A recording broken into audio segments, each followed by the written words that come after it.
आगामी लोकसभा चुनाव में झारखंड के 14 लोकसभा सीटों में से राजद ने इंडिया अलायंस से 4 सीटों की मांग की है और इसका प्रस्ताव राष्ट्रीय अध्यक्ष को भेज दिया गया है।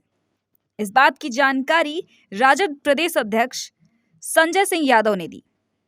वहीं बीजेपी के 400 पार वाले बयान पर उन्होंने कहा कि बीजेपी के कथनी और करनी में जमीन आसमान का फर्क है। भाजपा वाले जैसा कहते हैं वैसा करते नहीं। इंडिया गठबंधन झारखंड में 14 सीट है और 14 सीट पर पूरी तरह से अलायंस इंडिया गठबंधन चुनाव होगा और पूरी मुस्तैदी और ताकत के साथ इंडिया गठबंधन चुनाव लड़ेगी। जहाँ तक सीटों का शेयर और अलायंस की बात है तो राष्ट्रीय जनता दल ने 4 सीटों का अपना प्रस्ताव पारित करके राष्ट्रीय अध्यक्ष जी को भेज दिया है। राष्ट्रीय अध्यक्ष जी निर्णय लेंगे, 1-2 दिन में क्लियर हो जाएगा। राष्ट्रीय जनता दल झारखंड में हम लोगों ने अभी 3 सीट कोडरमा, चतरा और पलामू, ये 3 सीट को हम लोगों ने कहा है राष्ट्रीय अध्यक्ष जी को कि आप हर हालत में लीजिए, लेकिन 2 सीट तो मिलेगा ही। चतरा मिले, कोडरमा मिले, पलामू, 2 सीट हम लोग को मिलेगा और 2 सीट पर राष्ट्रीय जनता दल निश्चित रूप से चुनाव लड़ेगा।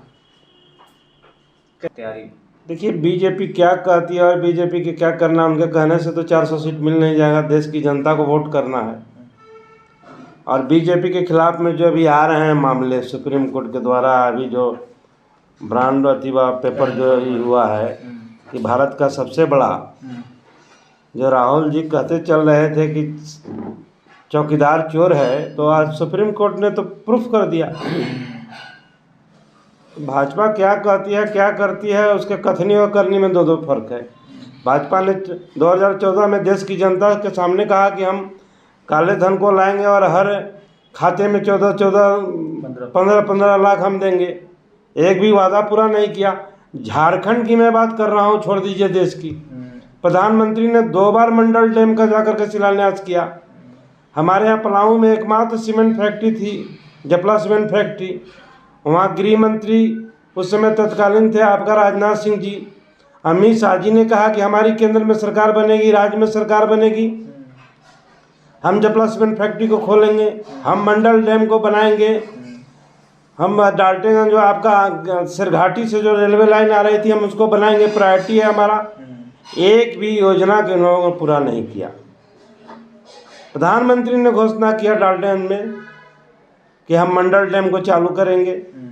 गृह मंत्री जी ने कहा। तो इन लोगों को कथनी और करनी में बहुत फर्क है और भाजपा सिर्फ ईडी और सीबीआई के सहारे चुनाव लड़ना चाहती है। आप देख लीजिए लोकप्रिय नेता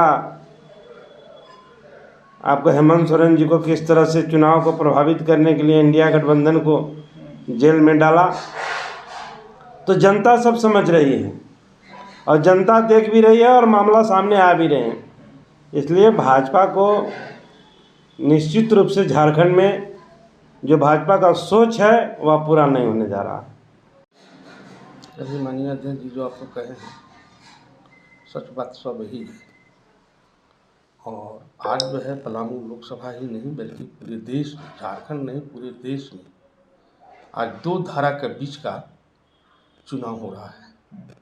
एक धारा जो है हमारा संविधान बचाना है, लोकतंत्र बचाना है, आरक्षण बचाना है और सांप्रदायिक शक्ति को परास्त करना है।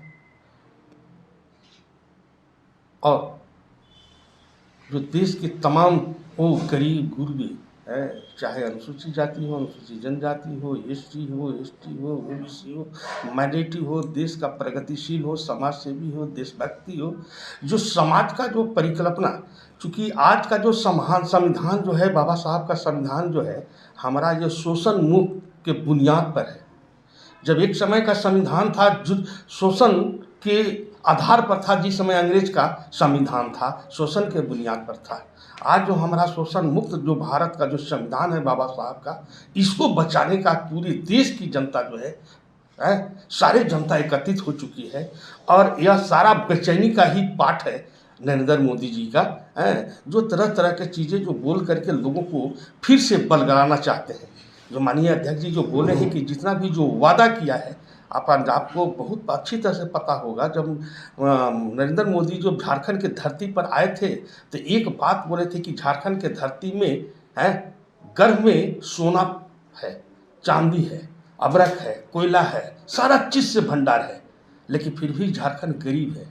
आज तक मैं माननीय नरेंद्र मोदी से पूछना चाहता हूँ, आपका 10 साल का कार्य खत्म हो गया, आपने एक भी झारखंड में उद्योग लगाया, एक भी धंधा लगाया? जो माननीय हमारा अध्यक्ष जी जो वो आपको दिखाए, जो आज हमारा मंडल डैम हो, चाहे जपला सीमेंट फैक्ट्री हो, चाहे गया से चिरमिरी तक रेलवे लाइन की मामला हो, एक कहीं भी आज जो एक भी वादा इनका पूरा नहीं हुआ है।